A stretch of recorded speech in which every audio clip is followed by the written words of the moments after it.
I missed the voiceover, so I have nothing else to say through the beginning of the stream. Here we go. I pushed the button. Yeah, there we go. Welcome to Office Hours, where something went wrong. Just stretching that out. It was just stretching it out. There's weird things happening.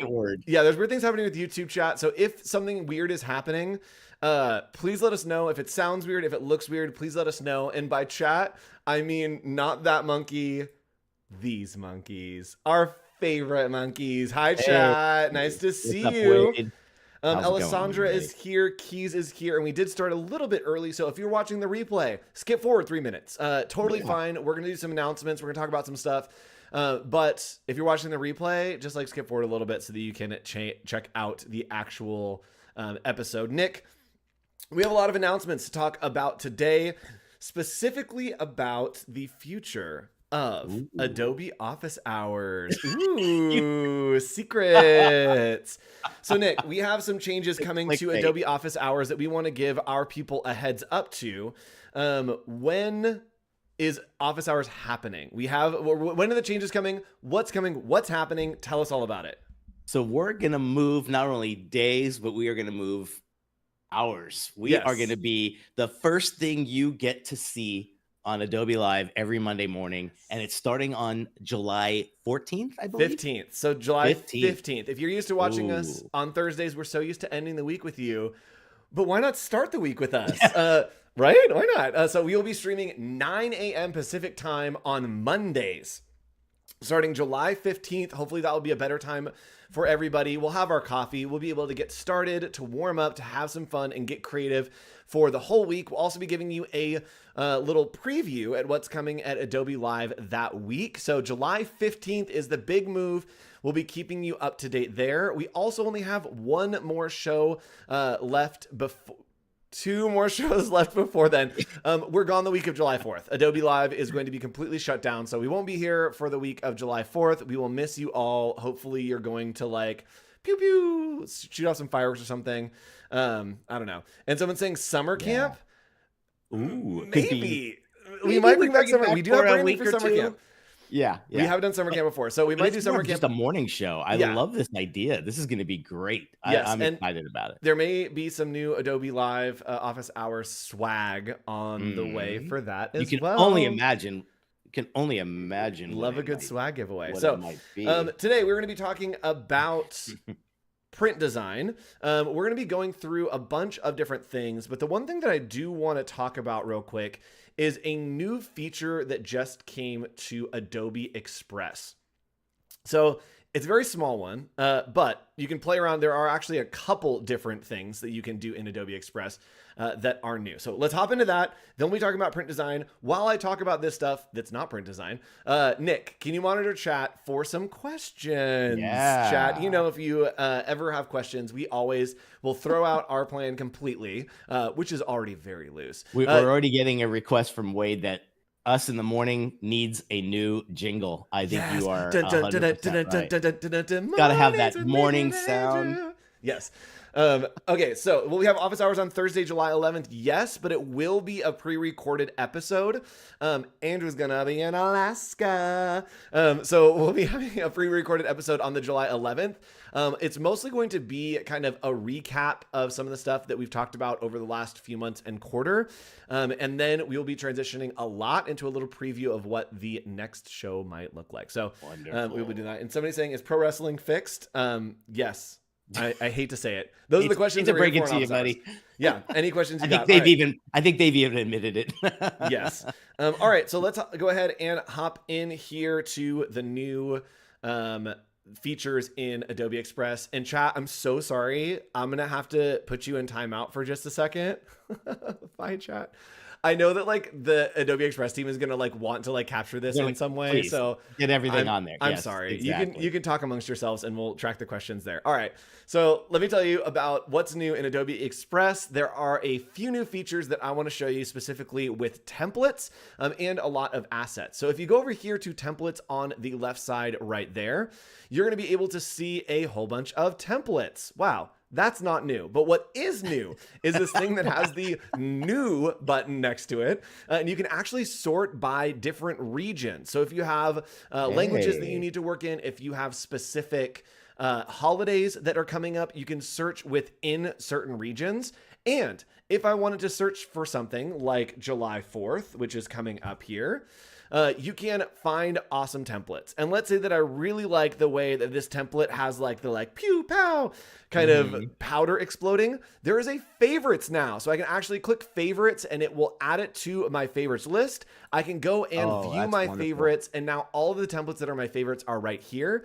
You also can do this with a lot of other things. So look for that little heart button that is new and just added, and you'll be able to add favorites and then find them in your stuff with the little favorites panel. Dude, that is fantastic. You have something over in your screen that is also new. Do you want to talk about the presentation feature that just happened? Yeah, we got to touch this last week when we were looking at some of the new features. And I think I even made a comment that I'm going to start using this for presentations. And I went right ahead and used this for a client brief that we put together. And you could see it had all of these fantastic new looks and feels. I picked this one template and we put together kind of like a state of the union kind of thing on craft beer design as we're kind of approaching redesigning for our brand. And I loved this whole thing. It was I think it's probably the simplest plug and play presentation I've ever worked with, meaning bringing in my own pictures, bringing in my copy and everything that we had, and even making just a simple page like this. When I had this and I had all of these here, you know, that idea of like moving things around and trying to make sure things line up and everything. What I love about it is notice the little lineup you get instantly when you line it up with the column right below. And to me, this was the fastest way to put together a really great little presentation. And one thing I loved is it had about 9 preset kind of templates. It didn't have like 400 of them, like a lot of times when you open up a presentation template. This just gave me just enough and included this one even at the end to have this really nice kind of end page. So again, and look at this, it has this great kind of animation, even in the just edit zone. This is not the presentation zone. This is just me editing it. What I loved about it was I was able to share it with the client, and the client, it got them to sign up and make a free account. And now they can go in there and tweak and do whatever they needed before they present to their team. So I thought that was a really nice little way to have something totally new and the easiest thing to set up ever. It was just great. Yes, that's really cool. So that's what's new in Adobe Express. We'll be doing that pretty much every week on Office Hours, showing you what's new because there is weekly stuff happening with Adobe Express. So tons of new stuff. We will cover it every week. All right, Nick, let's hop in and talk about what we're doing today. And that is print design. We are going to be in a bunch of different programs today. We are in the first program is going to be Illustrator. We might talk a little bit about Photoshop. We also are going to get deep into InDesign.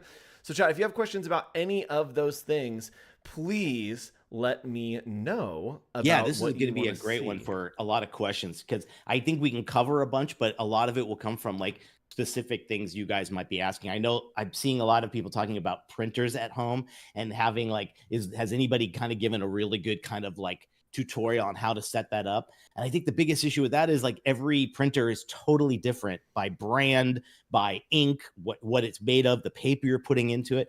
So that is a hard one. I totally get that frustration that I'm seeing a lot of people talking about in chat. Yep. You know. All right, so let's hop in here. Someone is saying, what is your favorite program for print design? Express, Illustrator, or InDesign? It's InDesign. Like the correct answer is InDesign. Nick, what's your favorite? It's Illustrator. What wrong answer would you like to give us at this moment? I edited myself there. I had a word I was going to say, but I did not say it. That's fine. Illustrator is. I think I've expressed this many times. I do not like InDesign. To me, it's not the program I don't like. It's that style of project or work I just do not take on, usually publication style, things like that. Yes. So for me, Illustrator is 1000% the print application. Yes. And I'm a publication design guy. I started in journalism, so I love InDesign. So let's go over and let's start with Illustrator, and then we'll come over into some InDesign. Nick, what's the first thing that we want to talk about when it comes to print design? I know you do a lot of print design, and you do more packaging print design. I do more publication print design. So I think that we're going to cover a broad gamut today. Where do you want to start? Well, you could just start with the way you set up your artboard, set up your file from the very beginning. And one of the things I always love to do is when you're in the new section here, really take the time. I think one time we maybe in our basics or one of our previous ones, we really dove deep into a lot of this. But one thing I love here is the idea that you have all of these great tabs, but for mostly for what we're talking about today, you have print and you have this whole section here to kind of start with and explore. And you'll have letter, you'll have A4, you have large print, all these different things. But in most cases, you might just go right to the specifics and where you can enter in everything here. One thing I always like to do is to truly like name my file right here at the beginning. How many times have you started something with untitled 18, right? And now you're trying to find it and you might have saved it without like actually giving it a name. So just a really good way to kind of get things going here. Might as well try it. The next section is your unit here. What are you going as your dimension? What unit of dimension are you working with? And in most cases, I am truly in inches here because of most clients and what they send. But there are a lot of international clients and there's a lot of international printers as well. So you might be in millimeters, you might be in centimeters. In this case, I'm just going to stick with the inches here because I think you'll get something very common as well. Yep. Your document size. Real quick. Yeah, go ahead. Hi, chat. Welcome back. I turned chat back on. I forgot that you weren't there. What's up, chat. guys? Okay, continue. Yes. So I think the reason I'm really pushing this little dialog box is because we have this habit of just going like, yeah, I need letter go and hit OK, right? If you spend just a few seconds here and do it more custom to what you're going to be making, obviously the better. When you get into the bleed section, this is where if you are doing a document of a specific size, let's call it a letter size paper, which is paper pre-cut, it will not be like cut or trimmed. Then this is a great way to go. If you are doing something where it's being printed on something and then being trimmed or cropped, a lot of times what I would do is I'll put it on the letter size, but let's say it's a business card.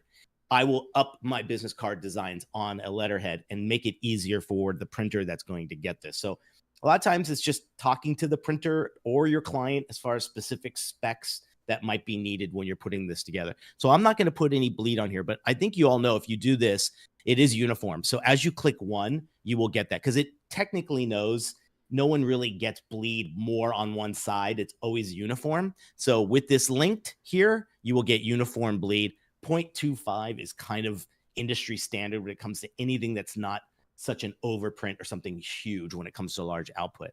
And here's your kind of like no-brainer. If this is a print job, CMYK is where you want to start.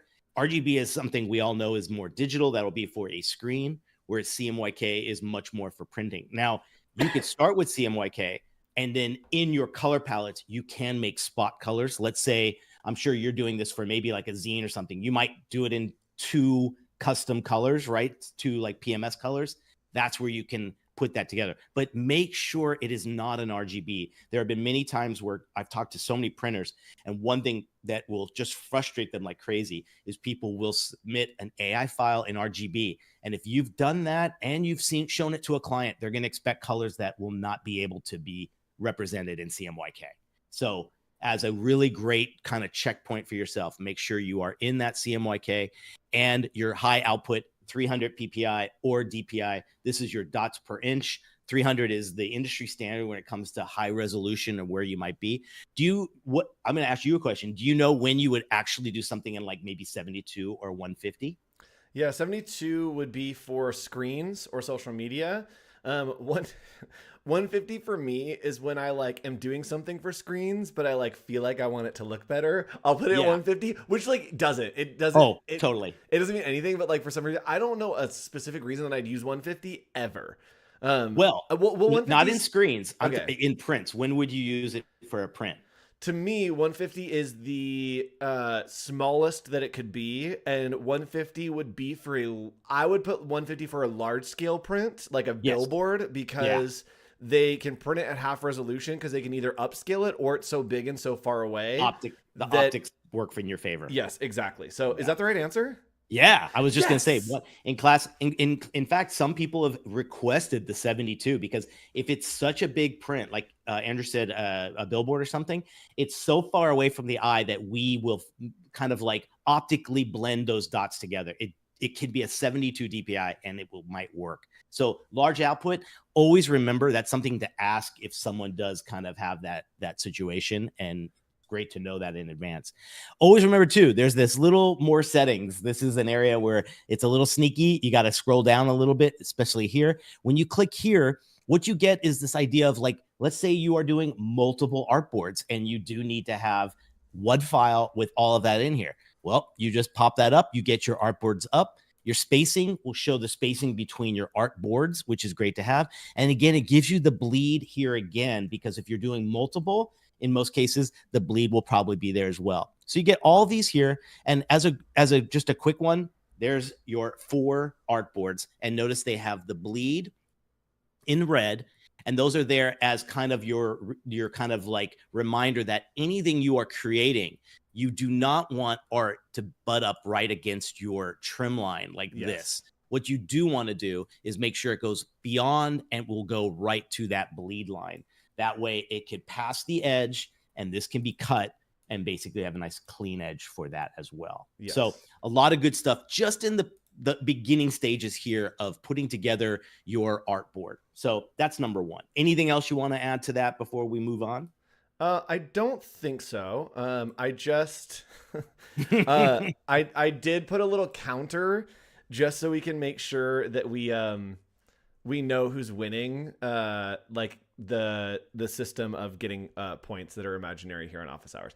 I just want to make sure. Oh no! Like, what are we competing? I don't know. I just want to make sure that we can.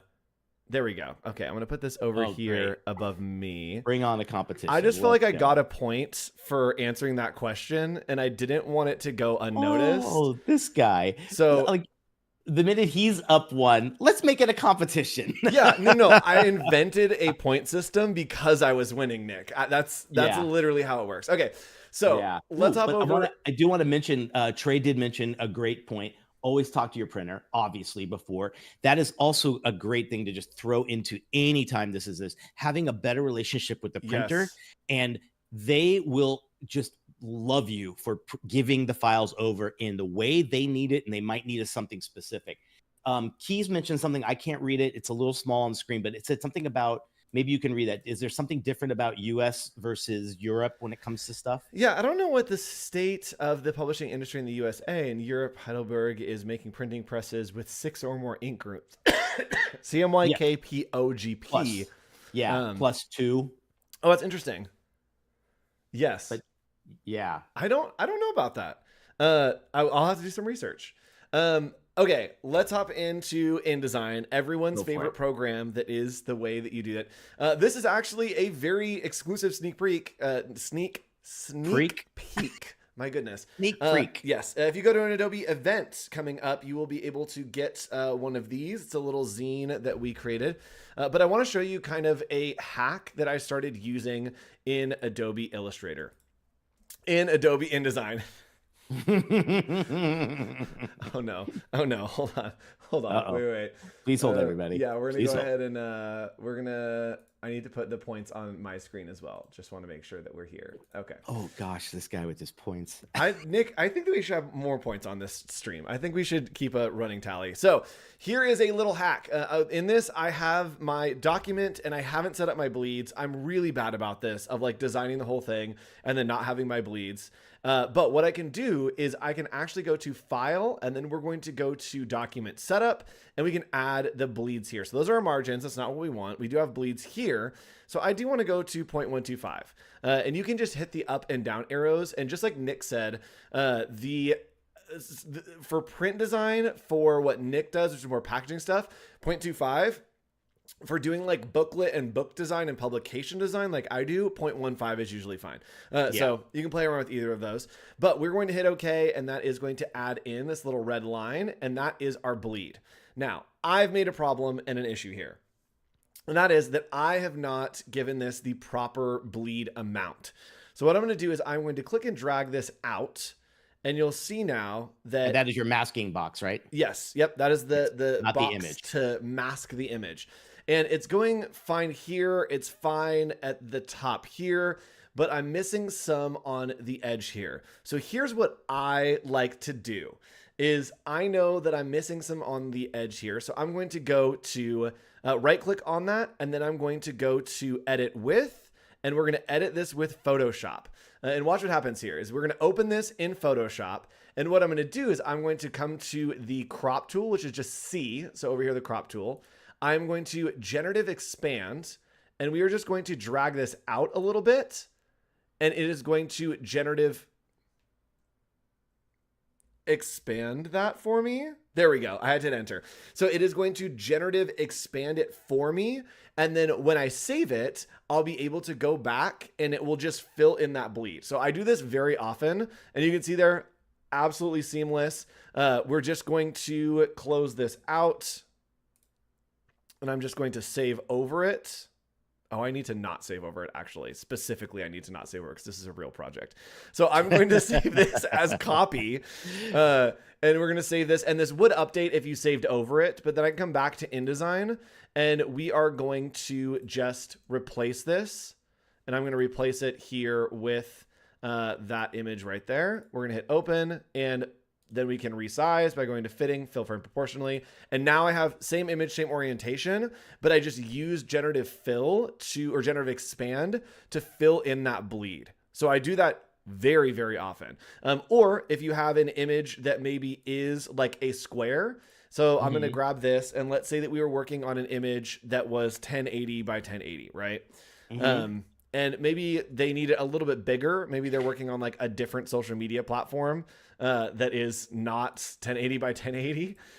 What you can do is we'll place this here. So we'll place this there, and I'll probably shrink it down a little bit.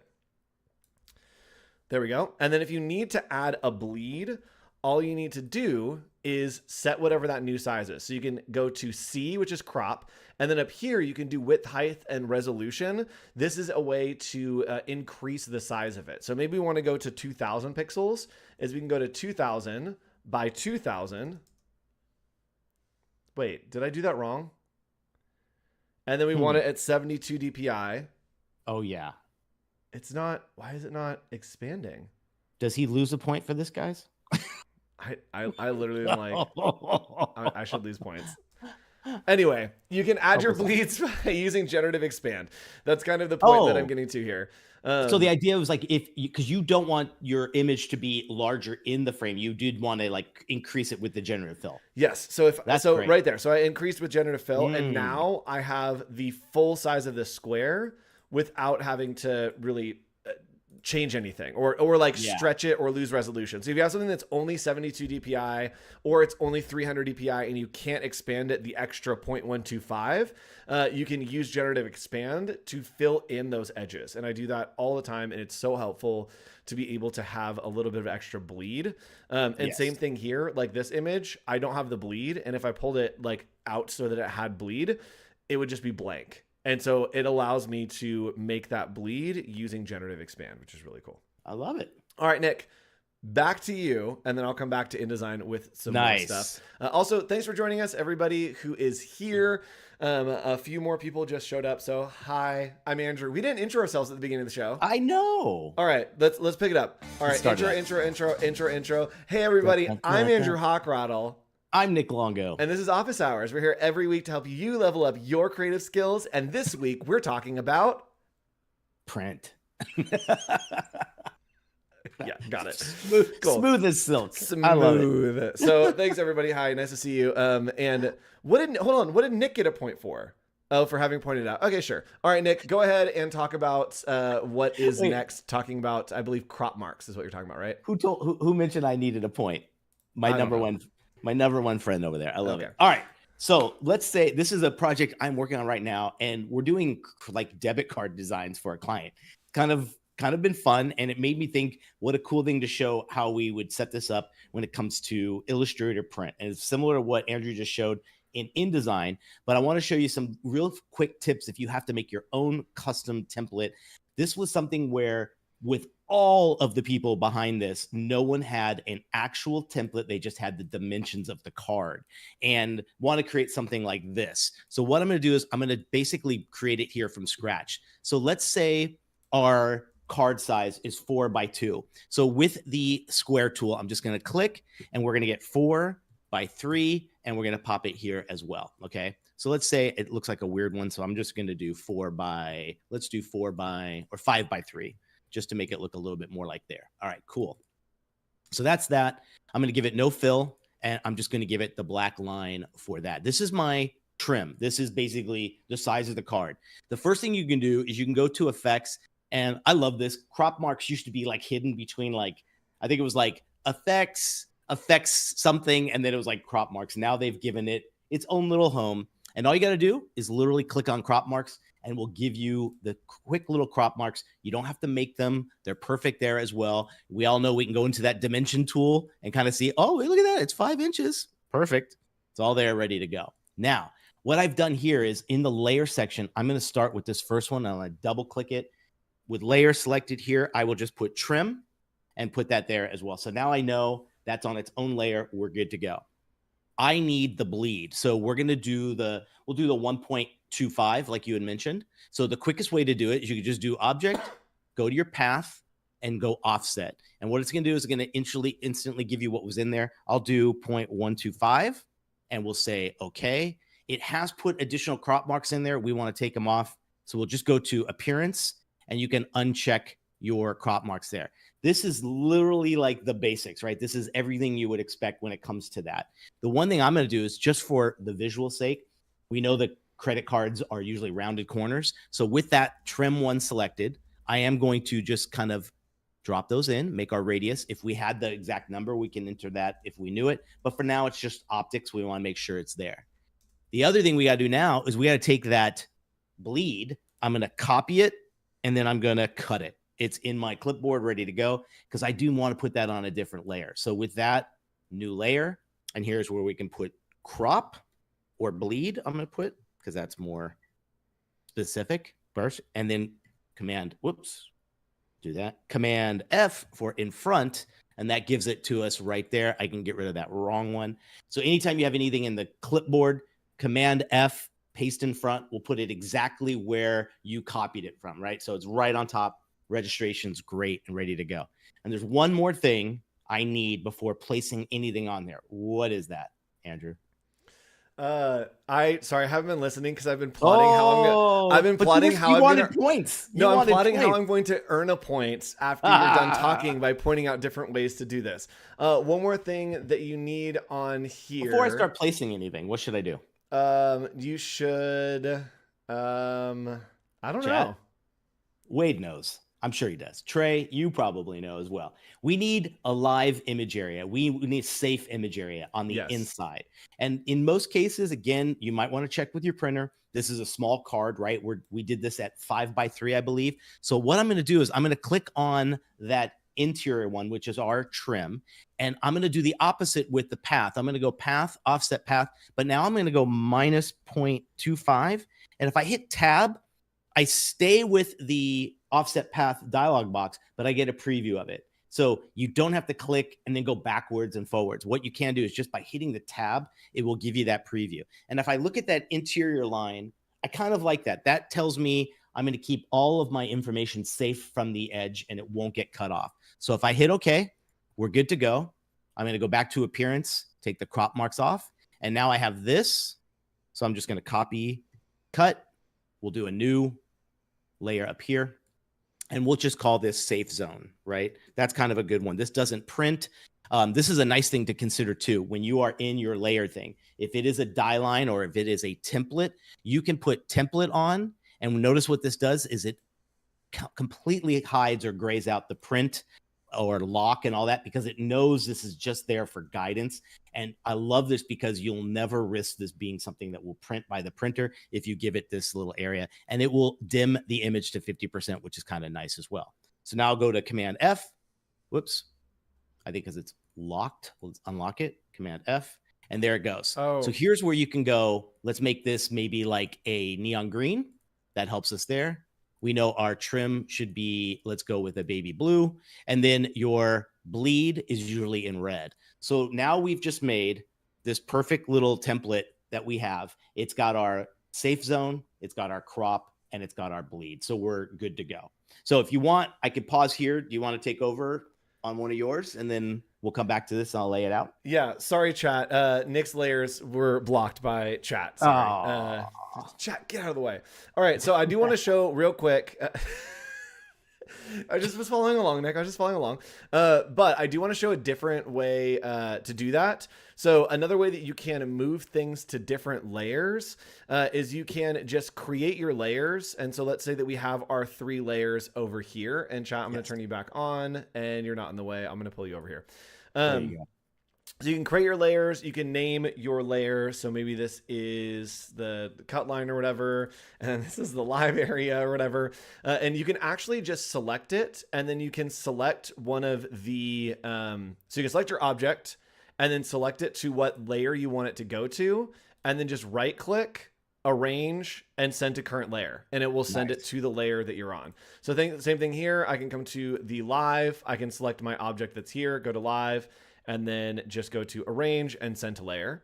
And if we wanted to create something that was a little more of a guide, right? Not necessarily something that was needed by a printer, or maybe we just wanted to kind of outline things, we could actually select either of these objects or any of these objects. And with this selected, I can go to view, guide, and make guide. So we go to guides and then make guides, or control 5, and it's going to convert that object or that shape into a guide for me. So same thing here, control 5 is all I need there. And now I have all of my guides mapped out, and they're not live objects. I can't click them. I can't change them. So that's a really nice way if you are wanting to do like multiple guides to help you get situated.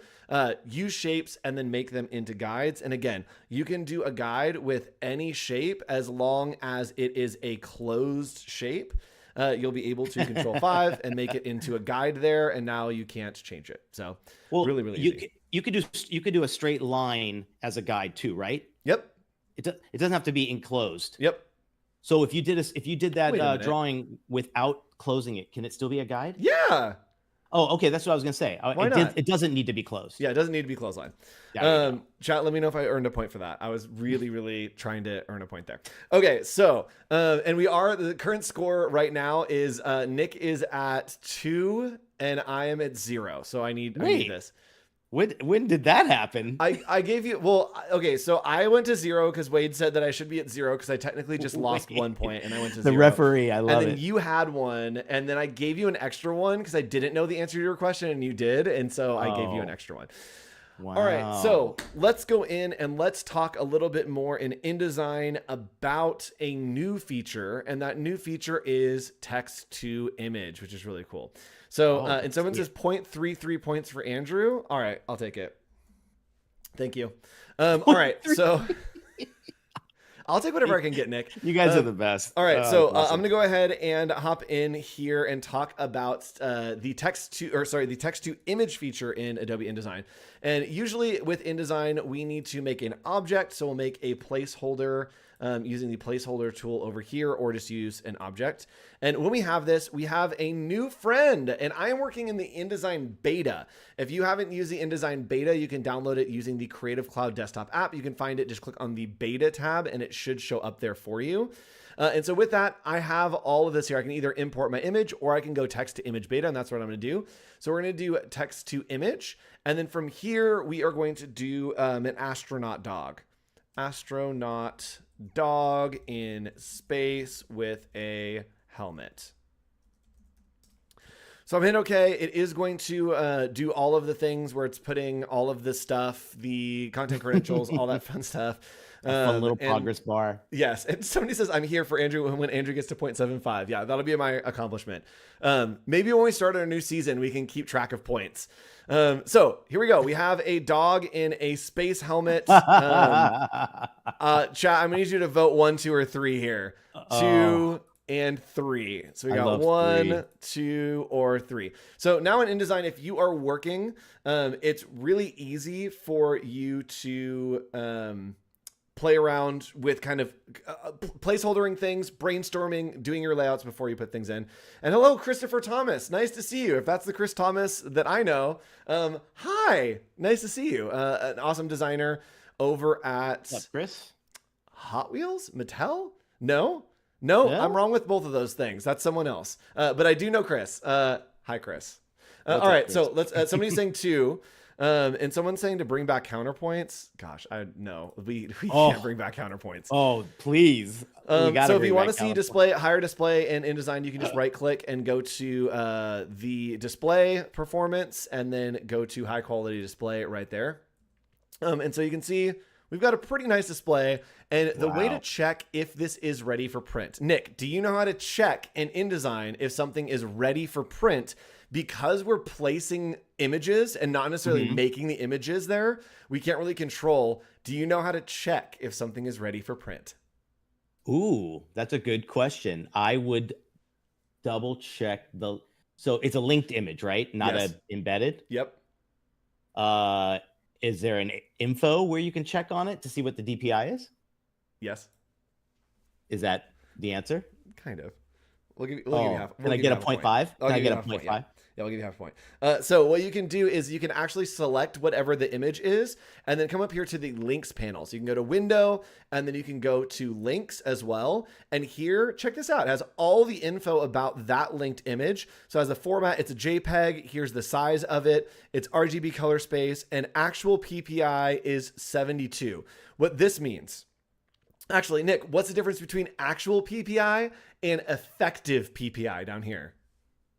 Oh, that's a good. What is the effective PPI number on there? It is 410 at the moment. 410. Is that probably what you're looking at as opposed to? Yes. Look.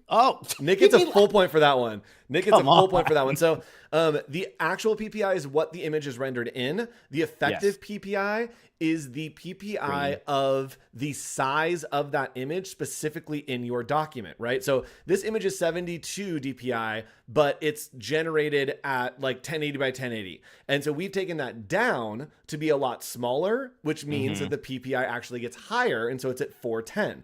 And so, yes, Trey, congratulations. Yeah, Trey, you know what? Here, Trey gets his own point. Trey gets a point. Trey gets a point on this stream. And so you can actually check your effective PPI. So there's a lot of times that you won't have an image that like seems big enough, but then if you scale it down, you can hit what you need to and then maybe fill the space. So maybe you need to add a border, you need to add some more text. Sure. You can play around to hit the effective PPI, even if you get like a low resolution image from a client or something. That's fantastic. Right? Dude, you're setting me up perfect for the next one. I love this. So let's transition to what Nick has for us. And I'd say give Andrew a point because he made the perfect transition to, I'm going to do something quite the opposite when it comes to this. Let's say we have a background image here, and I'm going to open that up in Photoshop. And this image here right now is 42 megs. If I open up the image size here, I'll see that it's 69 inches 41 and it's 72 DPI. So we know that's wrong. So I'm going to hit here. We're going to get it linked and I'm going to change the 72 to 300 because that's what we know we want. Unclick or click this back. Now I know my document is 4:3. This is something I learned the hard way. I remember thinking I was sending a super high resolution image for a very small printing job, thinking to the printer, hey, I'm giving it to you in the ultimate size. They want it as close to the actual document size as possible, right? So instead of like what you did where you were like upscaling it, I'm actually downscaling this to make sure it fits, because then I don't want that email from the printer saying you sent me something too large and I'd rather it in the actual size. So I know we're at about 5:3 on this. So all I'm going to do here is I'm going to do like 5.5 by 3.3. That should be perfect. Now I've got something a lot better in size. And if I save that, so now this new one is here. The other thing you want to do is never place a JPEG into that image, right? So I'm going to do a save as. And basically what I'm going to do is I'm going to turn it into a Photoshop document because I need to turn this into CMYK.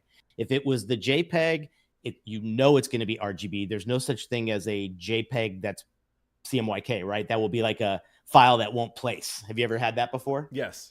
That's kind of wild. Okay, so let's do this. I'm going to call it 01 here and PSD. And then in image, we're going to change the mode to CMYK. You get a little duller. That's typically what happens. But again, you're sending the right format. So when we save that, I come back to here. And what I'm going to do is we're going to hit place. And we're going to bring this in here. We now have this new one. And I believe I have it as, what was it called? 01? Where is that? There it is. 01 PSD. Now I know this one is not only the right size and it fits perfectly behind here, but I know it's a CMYK file, it's a PSD, and this is exactly the size of what the client would want. So I'm going to put this in the back, and with the actual bleed one here and that, select them both, Command 7 for a mask, and there it is. I can send it to the back, and now I have the perfect bleed.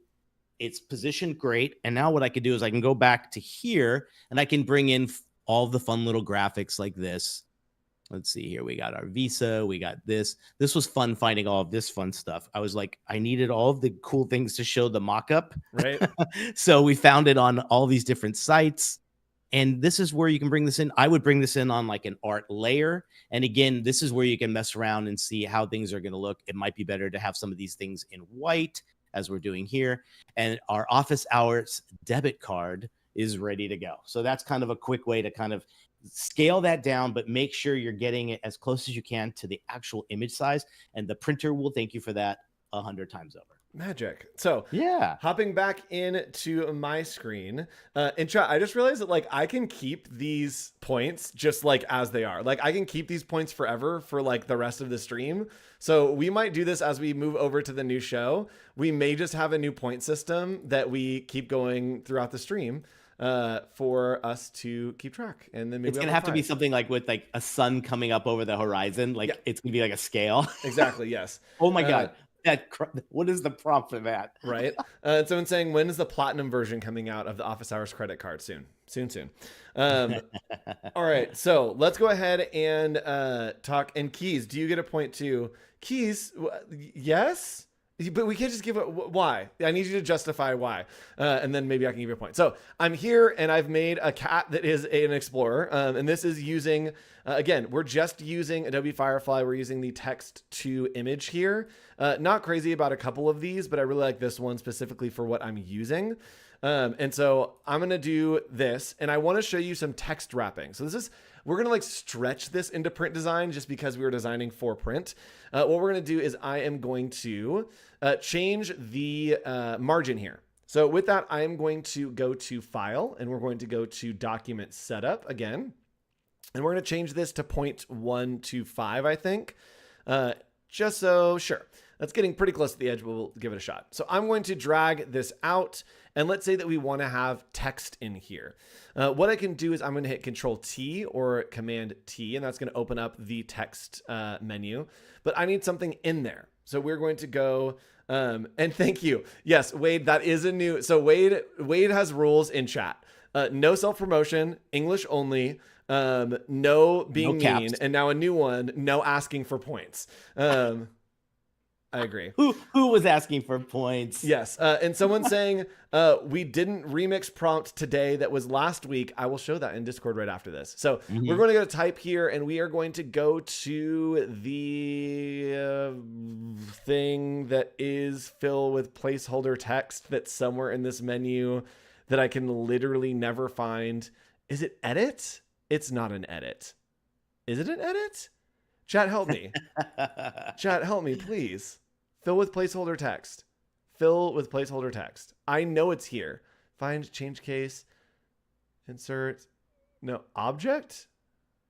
Extract. Clipping. Nick, why is my brain literally exploding here? Am I just not seeing it? Fill with placeholder text. There we go. I was just not seeing it. Oh, dude, that happens all the time. It's right in front of your eyes. Goodness gracious. And so what we're going to do is I'm just going to reformat this text to be a little bit smaller. We're going to make it white here. And we are going to take it way down to be a lot smaller. And then again, I can go here and fill that with placeholder text. And something you can do is you can move this into columns. That's definitely what I want. So we're going to go to Window, and I like to use the Workspace Essentials Classic. It just is a little bit easier for me to work with things because I'm old. And what we're going to do is we are going to up that to 2 columns. But there's an issue here, and that issue is that it's over the cat's face. So we can actually use a -1 for Wade for censor. And Andrew, no, we'll take it away from Wade. Welcome to the game, Wade. Welcome, sorry, dude. -1. All right. So what we're going to do is we are going to just wrap this around the cat and not the object without doing anything special. This is actually one of the coolest features in InDesign that like people don't know about that just like went under the radar. We can right click this, right? We're going to right click with our box selected, and we are going to find where it has text frame options. And we also go to text wrapping. Let's do it that way. Let's go to window. Let's go to text wrap right here. And that's going to open up our text wrapping on a completely separate window.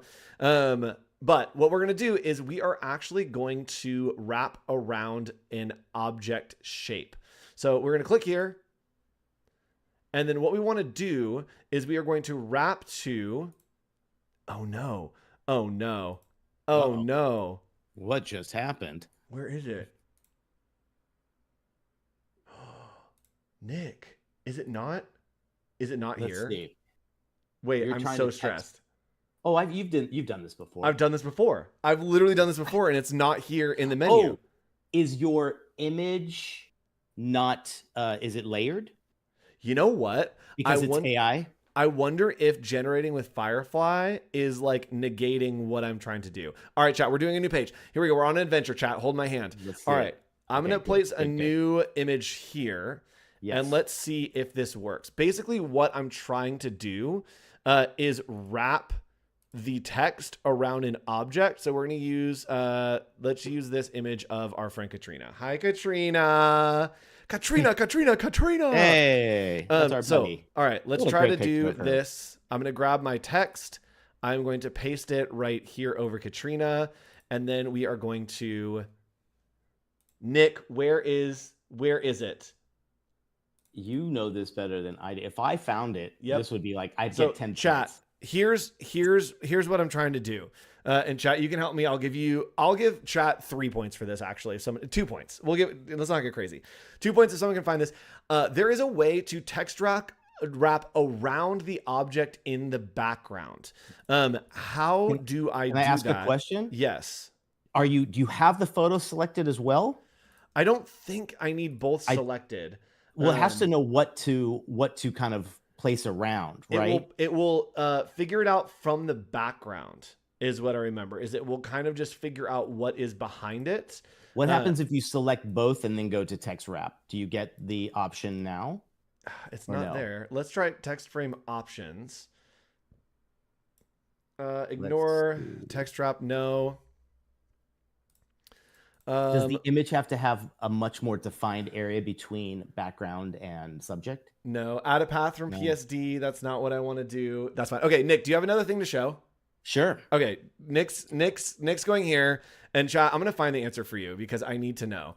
Cool. So let's say we got back up to here and we have laid everything out. What I do here now is I want to make sure everything is within that green space that we talked about so I can move things around. My green space, again, was kind of like my safe image area, and we're ready to go. So when you're here, one thing I always do is I will go here and basically save this, and I'll save as, and I'll do an outline version. I always keep a live version. I do like an _L, and then I do an _O, and that is usually where I outline all the fonts. I never want to outline it and not have the original because you're going to have to go back for some revisions or whatever. So let's say this is the one I have saved and I've given it the O_. So I will go into these little areas and I will basically do Command-Shift-O. And what that does is it now creates outlines. So all my text is outlined and I don't have to worry about the fonts and we're good to go.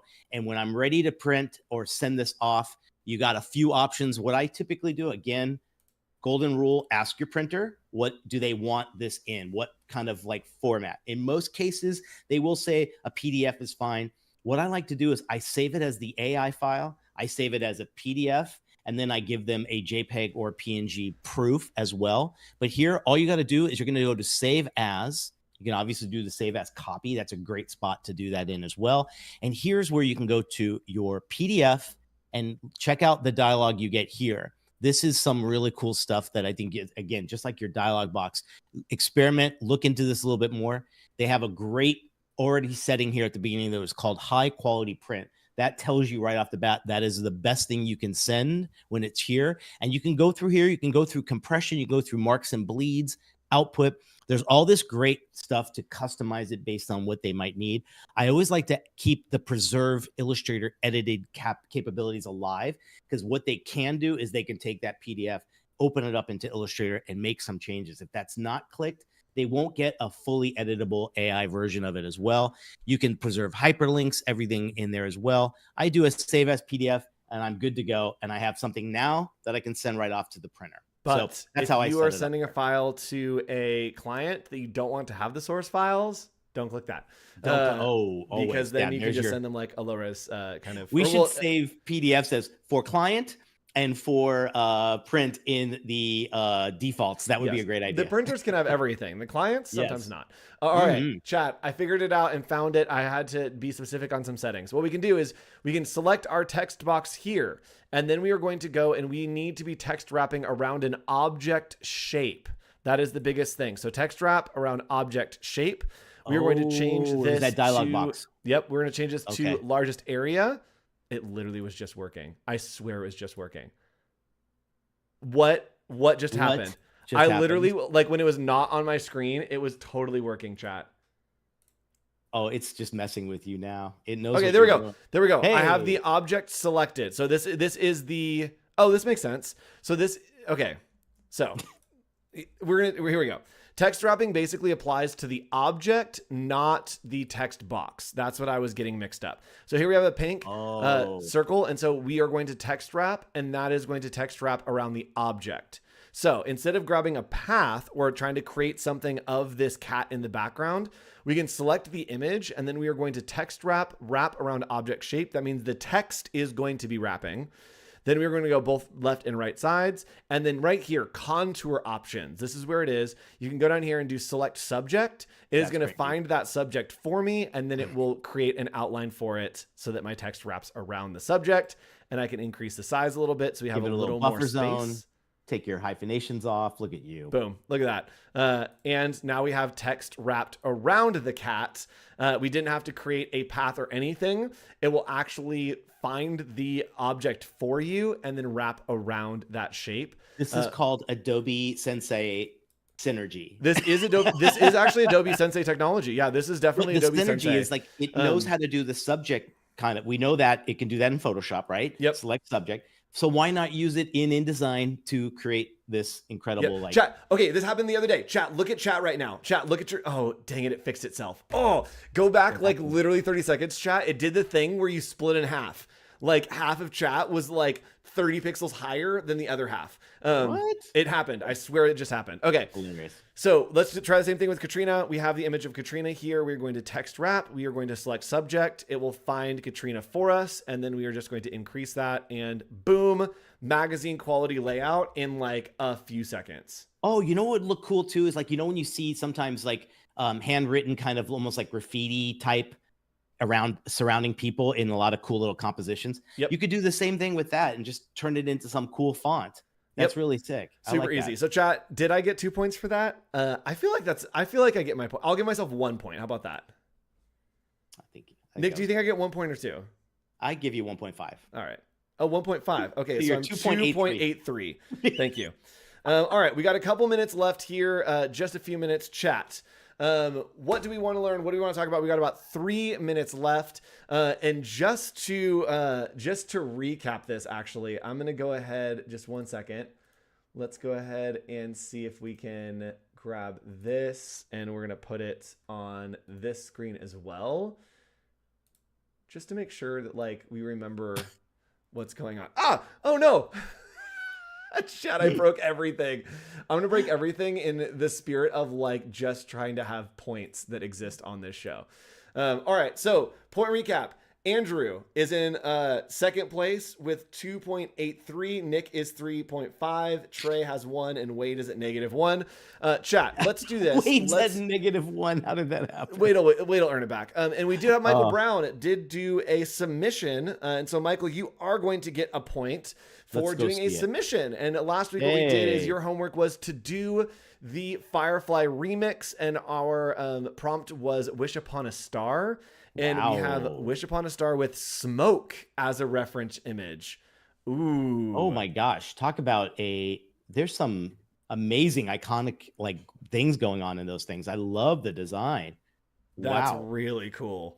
Look at that. That's really cool. You can simplify that and make quite a cool little logo or mark out of that. Like it's a very unique kind of like, I love how it's joined together. That's really something. It's great. So Michael, you earned a point for that. Congratulations. And if you want to earn a point, you can go ahead and do a Firefly remix. We had some of the ones that we did here. You can go in and remix these and post your own version of them. A lot of people did these last week, but we didn't know that points existed last week. And now there's so many points happening on this Points stream. are new, everybody. This is going to be the entire point of the show is going to be us giving out Get ready for it. So awesome. Chat, if you have any questions for us, we got about 2 minutes left. And just a reminder, Nick, what does everyone need to know about what's coming up with Adobe Office Hours? We're changing on July 15th, guys. We're going to be every Monday at 9 a.m. Pacific time. We're the new morning show. Drop all the networks. You don't need to watch them. We're going to be your morning show. It's just us. We need new backgrounds. We need to get our green screens going. We need a desk. We need all kinds of stuff. Somebody's saying, I assume you could edit the paths. Yes. Okay, let me hop back in there because that is a great point. So if we wanted to edit the paths, you can grab the direct selection tool here, the little white arrow, and just grab these. And then you can start selecting and moving these paths. And you can see that my text is actually moving as I move these paths. So you can edit it. It is giving you an actual path on that image, which is really, really cool. Pretty versatile. That's awesome. Right? I have a quick print ready checklist if you want to sure. recap this, guys. Nick's trying to earn another point here. Go ahead, Nick. Well, you're the one. Whatever. Bro. Yeah, do your thing. Guys, don't forget CMYK. Look at your DPI and your resolution. Proper sizing for not just your die line, but for the images that you place on there. Always add the bleed. Never put anything right up to the trim line. The printer will like send it right back, and export as a PDF unless otherwise kind of shown. So screen cap that if you want. Some great stuff to use as you get ready for print ready anytime you use it. Yes. So, wait, does that mean we're losing Wade? Wade, do you not do morning streams? Oh no, if we lose moderator Wade, I'm going to be very sad. For our new time. We'll figure it out. All right. So recap the episode. We talked about what's new in Adobe Express. We talked about print design, and we also gave away some points. I'm finishing with 2.83. Nick is finishing. I'm so sorry, Nick. You're finishing with 3.5. I did that wrong. 3.5. Trey's got 1. Wade's got -1. And our friend Michael from Discord has 1. So thanks so much for joining us. Maybe at the end of the season, we'll give away a prize to who has the most points, which will be in 2 weeks. But when we start the new show, we will have a point system. We'll give you points. Make sure you tune in every week and up your points. How did Nick lose points? I don't know. He deserved it. See you guys later. Bye. It's called him being in control. Exactly.